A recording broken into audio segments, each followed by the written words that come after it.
Okay, great. So this evening we have a special guest. As I try to make a mess and throw all my stuff away at the same time. His name is Jeffry Fritz. I'm gonna call him Jeff for the rest of the evening. He sent me some information about himself that I'm going to use to introduce him before we hand the floor over to him.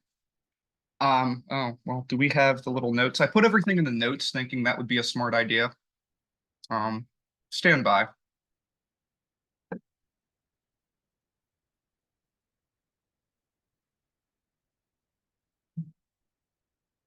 Because there is a little bit, and I didn't want to get it wrong.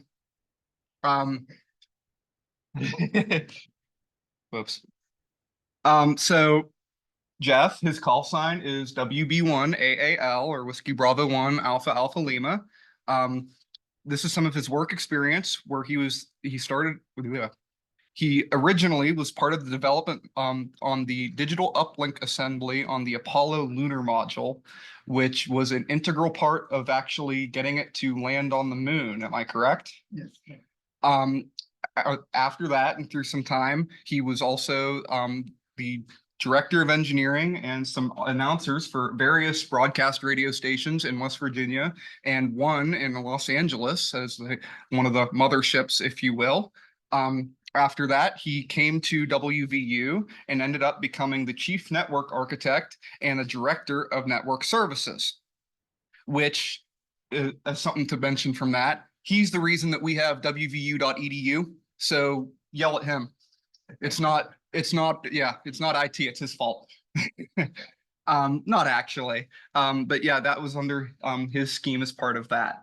To move on, he holds a patent for an optical networking architecture, which was put into use at University of California, San Francisco as part of a major networking upgrade, if I understand that correctly. I tried to research it a little bit because it was actually kind of interesting.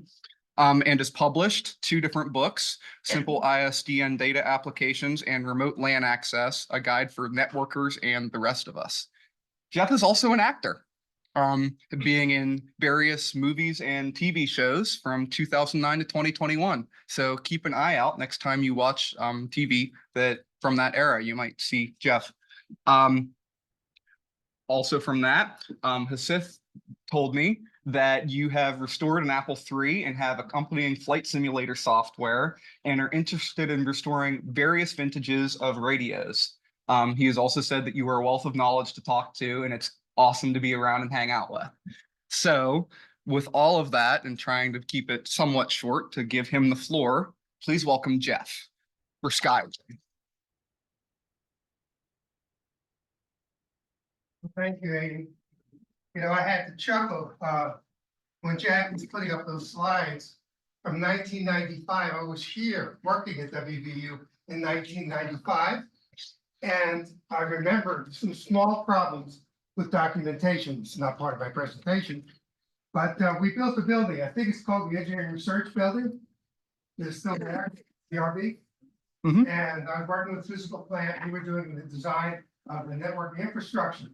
And I said, I need to see where all the cable runs are going to be. And they said, we don't know. This is the plan. I said, what do you mean you don't know? They said, well, we lost all the drawings for the building. They were in CAD and the CAD file got erased. So you're lucky to have that, Jack. It's probably the last remaining piece of information from the stuff we had then. Well, I want to talk to you about SKYWARN, about weather, but I have a question for you. I'd like to make this interactive. You sit in class all day and listen to lectures. This is not a lecture. This is interactive. When you watch TV or listen to the news, the weather person comes up. Where do you think that information comes from? Just guesses. Anybody? Magic. Go ahead, yes. Weather blades. Weather balloons. Yes, actually, that's correct. No one. Where else? No one. NOAA? Yeah. What is NOAA? National Oceanographic and Atmospheric Agency, I believe. That's right. And the National Weather Service is under that. Show of hands. How many of you think that the TV weather people are actually originating that weather report? smart group. They're not. Everything they're getting is coming from the National Weather Service. What they're doing, the National Weather Service is very nice. They are called rip and readers. They go out right before they do the weather, and I'm giving them a little bit short shrift, I know that. And they look at what the National Weather Service is saying, and they put it in a format that's good for everybody to hear. That's what weather people do now. They have degrees, they're meteorologists. I'm not putting them down, but the National Weather Service is where all of this comes from. Now, what about SKYWARN? What's that all about? The next slide. Okay, so the National Weather Service has a problem.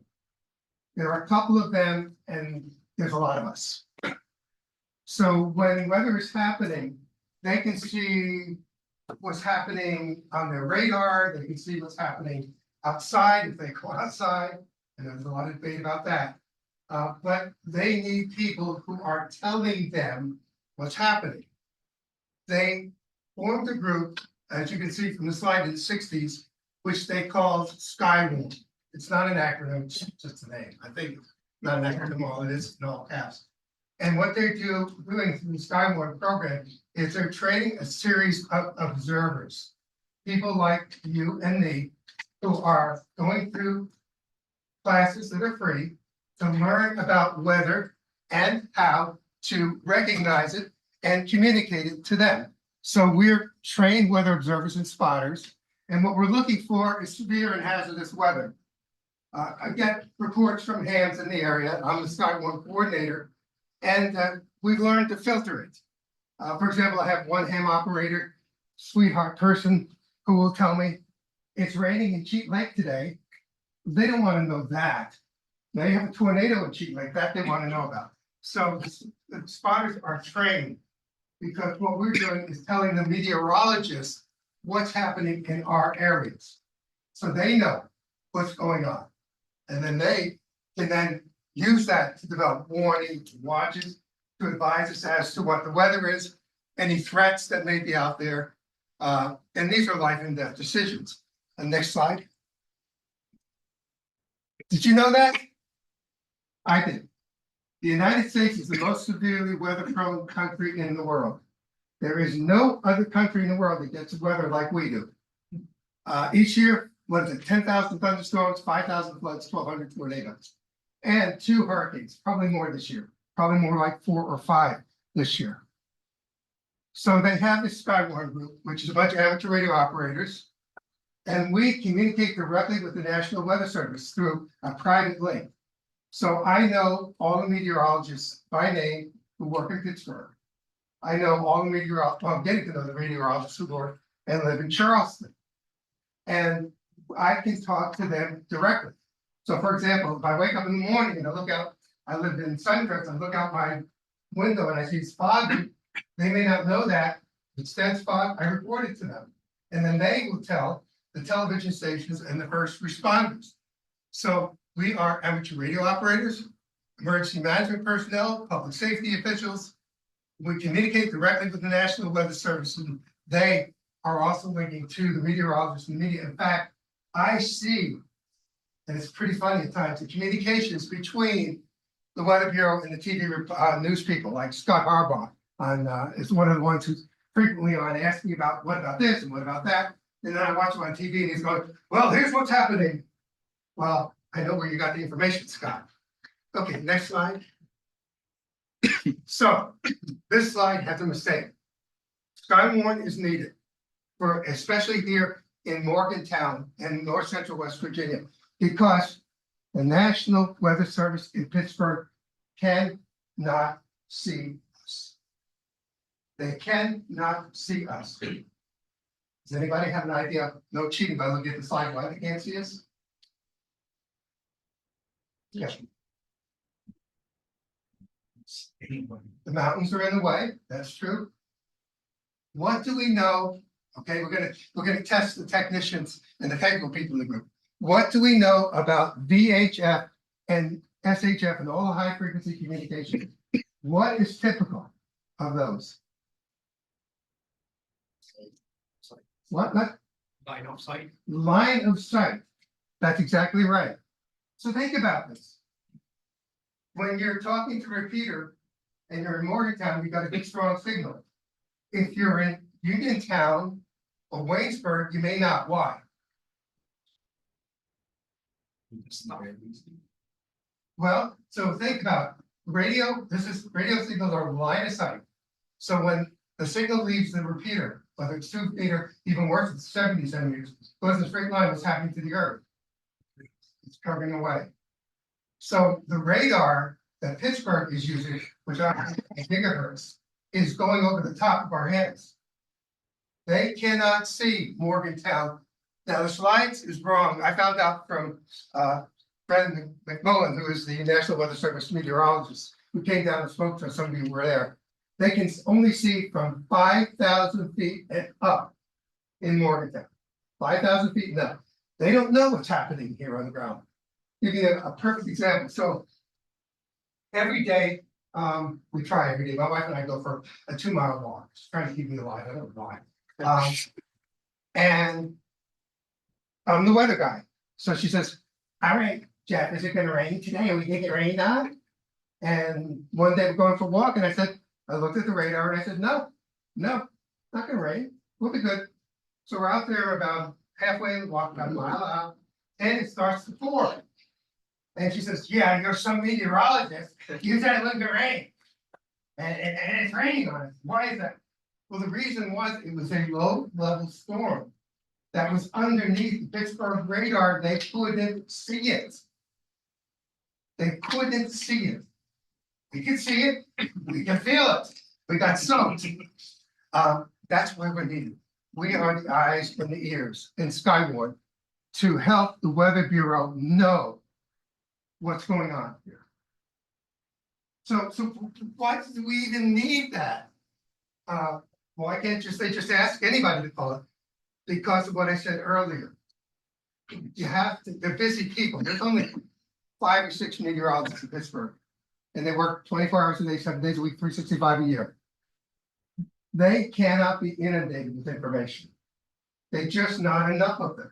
So they've trained us so that people like me, and if you get the training, which is free, by the way, you too, and some of you may already use SKYWARN service, we can tell this is what they need. They don't need this. And that's the purpose of what we're doing. So we need to tell them what's happening at ground level. That's true of severe weather. It's true of winter weather. And it's true all year round. We could be having a snowstorm here in Morgantown. They may not know it.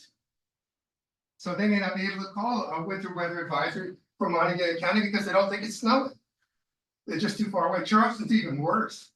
Charleston can barely see Clarksburg. Okay, next slide. So we operate during severe watches, warnings, special weather statements, winter storms. We use the W8MWA repeater. You can see the frequency, the offset. It covers Marion, Montague, Preston, and Tucker counties, and we lay it on to Charleston. So Sid asked me a question. He said, can you put up a chart of what areas SKYWARN here, North Central, we call it North Central West Virginia SKYWARN. What areas do you cover? Well, here's the problem. There are no other SKYWARN groups in West Virginia north of Charleston. None. There are in Western PA, not here. So what we've done, we go basically how far does the repeater go? A W8MWA up at Chestnut Ridge, has a pretty good range. It's in Randolph County, it's in Tucker County, it's up at the Marshall County. So we will cover those areas for them. And as SKYWARN builds in West Virginia, we'll begin to pull back our range because technically the Pittsburgh National Weather Service covers Marion, Montague, Tucker, and Preston, and Wetzel. That's it. In West Virginia. So that's the fact we see right there.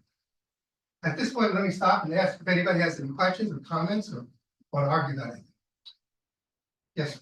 For optical satellites that NOAA has, would it be of use to identify low-level storms or low radar flows? That's a good question. The question is, the optical system that they're getting ready to put in will have to do a better job at low level, right? Well, we can already pull images with SSTV from their satellites. Would that be useful because they have that name. Okay, To recognize. no, because what you're doing is you're looking from outer space down. And so, once you, of course, if it's a higher resolution radar and there's nothing above it, excuse me, satellite image, and there's nothing above it, then they might see it. But if there's a cloud layer above it, it's gonna block them from seeing that lower level. Now, the real solution would be if they put radar in at the airport, someplace here in Morgantown. Because it's kind of deceptive. If you pull up your radar apps on your phones or tablets, you're gonna see Morgantown and you're gonna see weather. But what you're seeing is 5,000 feet up. So really there needs to be some work done on that. Next slide. Okay, so let's talk about the amateur radio part of it. Because as hams, we're uniquely suited to help them. Because we have our own independent communications medium that doesn't rely on cell towers or landlines or anything else other than RF. So when we have an event, we bring the SKYWARN net up. So if you think about SKYWARN, it's different than like another net, like the Thursday night net, which is on every Thursday night, you know, 9 o'clock, you put on WVU, there's the net, like we'll be tonight. SKYWARN doesn't show up unless there is a weather event either happening or getting ready to happen. So what are they? Well, you are familiar with the term watches and warnings. What's the difference between a watch and a warning? Yes, A watch means that the weather conditions to create a dangerous storm are happening, and a warning means that like a storm. perfect. That's exactly right. A watch means the conditions are right for the development of severe or winter weather. A warning means it's happening somewhere, or hunker down. So when we get a watch or an advisory, sometimes it's a special weather statement. What we will do is we will bring that up on WMWA repeater, and you all welcome and encouraged to tune in. If you see this weather happening or you hear the bad weather, put on the repeat WMWA repeater. It covers more pretty well. And if it's a warning, we'll go. Well, as a watch, we'll go into what we call standby mode. At that point, the repeater is completely normal. Operations for everybody is free, it's open. And I really appreciate the Montague Wireless Association from allowing this to happen, because it's their repeater. And we will just kind of monitor as a group. And if anything's happening, somebody call in, we can take it from there, because we may be the ones who turn something from a watch to a warning. Now, if it's a warning, if something's really happening, winter weather, we're having a heavy snowstorm, tornadoes, heavy thunderstorms, then we go into what's called active mode. Active mode is when the repeater, and again, I'm very grateful to Montague Wireless for this. Repeater is dedicated to SKYWARN at that point. There is no other traffic. Repeater's in emergency mode, and everybody is checking in. And I'm usually the net control, but I don't have to be the only one to give us the reports of what they're happening. Now, where are we? Well, we're in Morgantown, we're in Fairmont, we're in Preston County, we're in all over the place. And these reports are coming in from all over the place, and I'm taking them, and maybe eventually there'll be more than me. And I'm synthesizing them and using that private link to send them up to Pittsburgh or down to Charleston, depending on where it is, because south of Clarksburg south is Charleston National Weather Service. And so what we are really doing as amateur radio operators is being the eyes, ears of the National Weather Service. And we get our licenses because we are a public service to the community. Now, this is not the only public service. You guys do a bunch of it through WHUL and all the stuff that you do as a ham club. I've seen it. But this is also a public service, because this can save lives. If we warn somebody that a tornado is coming in to your neighborhood, hunker down, and the Weather Service puts that out there, that could save somebody's life. So there you go. So if you want to get SKYWARN training, it's available, as I said, it's free. Go to Pittsburgh National Weather Service. Just go into the link there. They have a SKYWARN section. The training is online, or you can attend classes. But if you want to check into our SKYWARN net during a weather event, whether it's a watch or warning, you don't need any training at all. Nothing. Just check in, tell me you're there, or whoever's the net control, tell us what's going on in your area. Well, you know what? I just saw a tree come down on, Route 19 over here. And of course, the more information, the more specifics you get, the more I can give them, the better it is. And don't worry about it, because if you give me too much, I'll edit it. If you give me too little, I'll ask you for more. So you never have to worry about, well, am I saying the right thing? Did I give him enough? Is he okay with, no, whatever you can give me is great. I'll take it from there. Any other comments and questions? That's what SKYWARN is. That's all it is. It's not hard. It's not hard. Yes. So, when is the next training session? I don't know, when the next formal training session will be. We just had one at, last month for winter weather. But if you go to the Pittsburgh National Weather Service address, I think I have, next slide, I think I've got it up there. Go one more, oh no, there, okay, yeah, there it is. Winter, www.weather.gov/PVZ Pittsburgh/SKYWARN. If you go to that web address, you can see two things. Number one, where are the scheduled SKYWARN trainings and when are they? And you can also access their online training. You don't have, and there's an advantage to doing it obviously in person, but you don't have to. You can do it online at your convenience. And after you take it, there's a relatively straightforward quiz that they give you. If you pass the quiz, then you get a certificate. Basic is the first level, advanced is the second, winter weather is the third. There's only 3 levels. Okay, You didn't scroll up. You have the top level. go up higher. Did you want them to scroll up or scroll down? When you scroll the curve. See the classes that were. Oh, okay. Up. No, you want to see the details on it. Keep going up and down towards the bottom. This. Oh, of course, we've already had the one in Morgantown. They haven't updated that yet. November 4th was already gone. So November 13th for county, that's in West Virginia, Wellsburg. And these are all winter weather because of the time of the year. They'll do the severe weather in the spring. Mm-hmm. And if you want to go to Shady Side, Ohio, on November 19th, be my guess. That sounds shady to me. It does sound like me too. I used to live in Ohio, so I know that. Okay, so good questions. Any other questions, comments, or anything you want to know? Once you have the certificate, does it expire after a certain number of years? 5 years. So after 5 years, you either have to renew or, I'm out of date then. I passed it, but a long time ago. yeah, you will have to renew. Yeah, they want to make sure it's current because everything changes so quickly with them. Yes, Is it volunteer service? it is volunteer. It's all volunteer. Yeah. Which is kind of nice. It's the Yeah. boss. Yeah. You have another question? If you get it, do you need to use it? No. But why wouldn't you? I'm just wondering, if it's like an obligation. No, there's no expectation, there's no charge, there's no obligation. I know a guy, no names, no calls, who got his SKYWARN 22 years ago and keeps on, I'm a SKYWARN observer. But he's never on the SKYWARN net. Yes, We are tentatively looking at putting up a weather station of some kind on the route for the ES. Would that be helpful for you to connect you to that and get you data from that? absolutely. Would it be helpful for me to have information from the weather service at ESP station? Absolutely. Because I have a weather station in my house, but it's obviously, it is what it is. It's a consumer device. So yeah, I'd love to have that information in LinkedIn or even have somebody relay it to me. So I can give them wind and accurate temperatures and things like that. It would probably be APRS. Have I tried APRS? No, like we put on, it would probably be.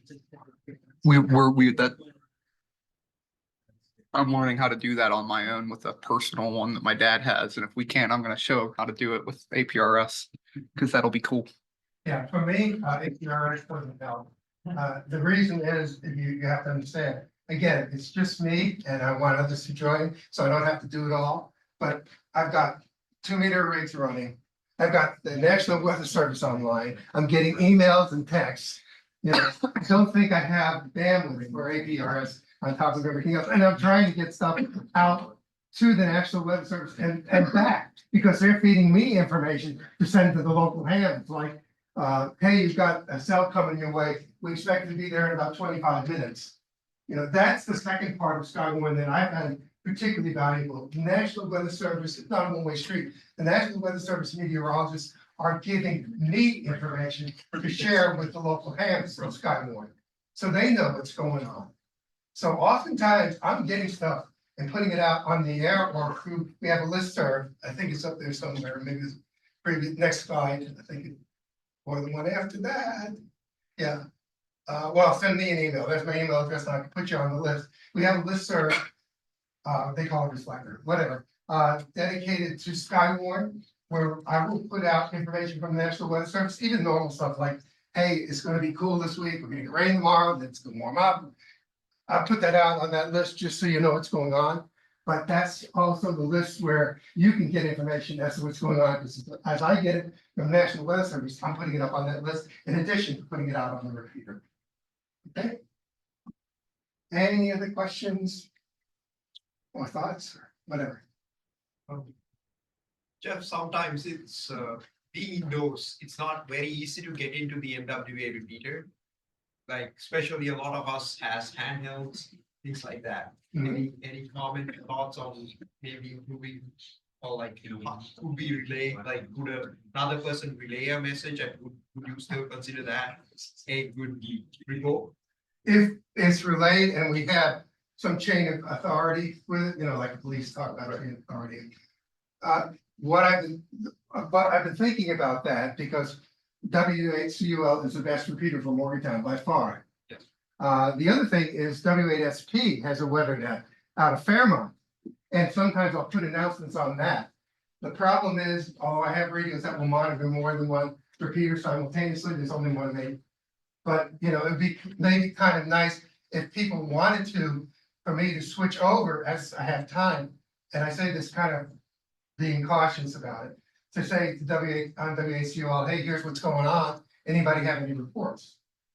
You know, if you wanted to do that, and that would be up to you guys, because that's your repeater. That's not a SKYWARN repeater. But I could do that as well. If you're having trouble reaching the WMWA repeater, because this one is fantastic. You guys do a great job with that repeater. Absolutely fantastic. We should just link our 7% into the. I could propose that to them. I don't know. These link repeaters can be heavy though. Yeah. They can, as we have proven with the ham talk system. Yeah.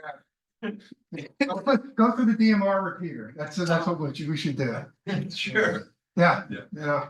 Yeah. We've got a private channel on DMR repeater. Everybody get DMR repeaters. Radios will use that. That would be a good solution. All right, anything else? Thank you for letting me speak to you. Thank you guys for everything that you do, guys and gals. We appreciate your club. You're bringing in enthusiasm into the hobby, and I'm 100% grateful to you guys for that. 7-3 and thank you.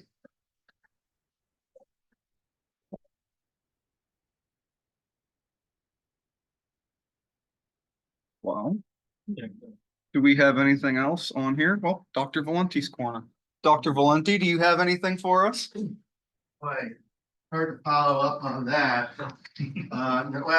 Just a quick report. So last week, I got a chance to go to the IEEE Military Communications Conference, or MILCOM. I usually go there every year. So I'm there for the past 25 years. So it's kind of cool. You see a lot of demos of some high-tech, interesting technologies. The one that I found to be most interesting, I mentioned this one to Ian, is there's a paper in the same section as my paper, but they were doing, it's called troposcatter communications. And the idea is take a 1.2 meter dish, transmit at 6 gigahertz using C-band. And the dish antenna only had about a 3-degree beam width. Shoot it up over the horizon. And you have another one over the horizon about 100 miles away. So it's beyond line of sight. You can't actually see the other dish, but they're both sort of pointing up in the sky and their beams cross at some point.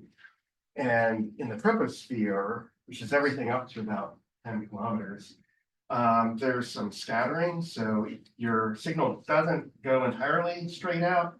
and it has some eddies and things and kind of reflects back. And so there's enough energy that kind of reflects back and the beams are narrow enough, you can actually get communications going. And so there's a company called Trellisware that was able to get over a course of 100 miles, they could get like megabit per second communications using these C-band transmitters, using this troposcatter mode, which seems kind of cool. Maybe it's an experiment we could do. We probably can't afford the equipment that they had. And maybe we could do something like a cheaper version. Yeah. So it was in Washington, DC this year. Next year, it's in LA. So let's You're go. taking the whole radio club, right? We should make it a field trip. We should. We could do like a paper and we're doing a demo. There was a group from Virginia Tech that had a demo there. And they have an award for best demo, and the Virginia Tech group won the award. So maybe we could Field trip to LA? do a field trip to LA. Yeah. Yeah. Oh no, we want to fly or you want to take the party bus to get out there? Depends on the budget, right? Yeah. In LA next year after that, it's in San Antonio. Hmm. Still far. But yeah, that's all I had. Cool. But yeah, oh, Ian. Yeah, I talked to some hams a while ago. There is actually similar things to that within amateur radio. It's Yeah. just like extremely niche and Yeah. there's probably only like a few people on the East Coast that do it. But I talked to somebody who said that they would go down to Spruce Knob and set up big dishes like that. And the furthest contact they made was into Chicago on the microwave bands, Okay. just through like ducting. On microwave band. Oh, that's pretty cool. Yeah, I think Yeah. he said 10 gigahertz. Mhm. Okay. All the way from like southern West Virginia to Chicago. Okay. Which is, Yeah. A lot. Yeah. Yeah. Again, is this audio? Is this like? I audio don't or know, still? he didn't specify. Oh, yeah. Okay. There's another cool mode of communications we could try that's called meteor burst. Have you Oh, heard of that? yeah, that's pretty cool. So- 50-volt. Yeah, so I mean, there are, at any given time, there's a lot of meteors that just kind of graze the atmosphere and burn up, right? They don't fall to Earth, but they create these trails that you can actually reflect a radio signal off of and communicate over long distances. Huh. Yeah, I think there's actually a question about that on the technique sheet. I think there is, yeah. And I think Europe, they has a dedicated experiment, I think called Graves or something. They shoot a beam up and they look at refractions. So they can measure the velocities of meteors and things that are there. Yeah, we had a previous president, when Joey Shepard was president, he was experimenting with moon bounce communication, right? Yeah, to use the moon as a reflector. Which is I a don't good know if reflector, but it's far away, so there's a lot Yes. of loss. Huh. All right, so are we meeting in 2 weeks? Yep. That's not, Yes. It's, okay, that's not Thanksgiving yet. Okay. yeah. Probably. No, Thanksgiving's the week afterwards. Yeah. Timed it perfectly. Yes. Yeah. What's up? Is the same location. Yes. Great. We kind of did gloss over it, but does anybody else have anything that they want to talk about? I'll take that as a no. What's up? Will this PowerPoint be available? For, That's a good question. I think. Are you willing to allow it to be available? Absolutely. Is it still on Google Docs and not? Yes. It is. Okay. You can make it. Yeah, Okay. welcome to it. All right. Yes, I think we can make that available. Yeah, of course, we can send that out. with the- Well, at that point, our next meeting is same location, same time, only 2 weeks later from now, on the 21st. And our next balloon project meeting is the 12th. That's a Tuesday. Hasith, do you want to add anything to that? No, Tuesday. What time? afternoon. So the work staff, if you're free around 5:30, that's what we do. Okay. Well, at that point, I guess I'll say thank you all for coming, unless Ian wants to specifically wrap up. Got it. Okay. Well, thank you all. And once again, let's give another round of applause to Jeff.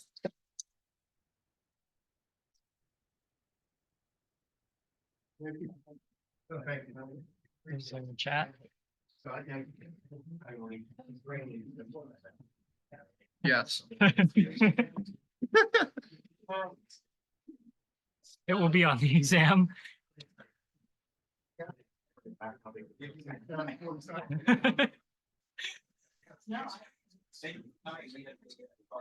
Thank you very much.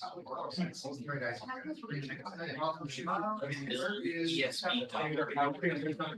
Thank you very much. Thank you.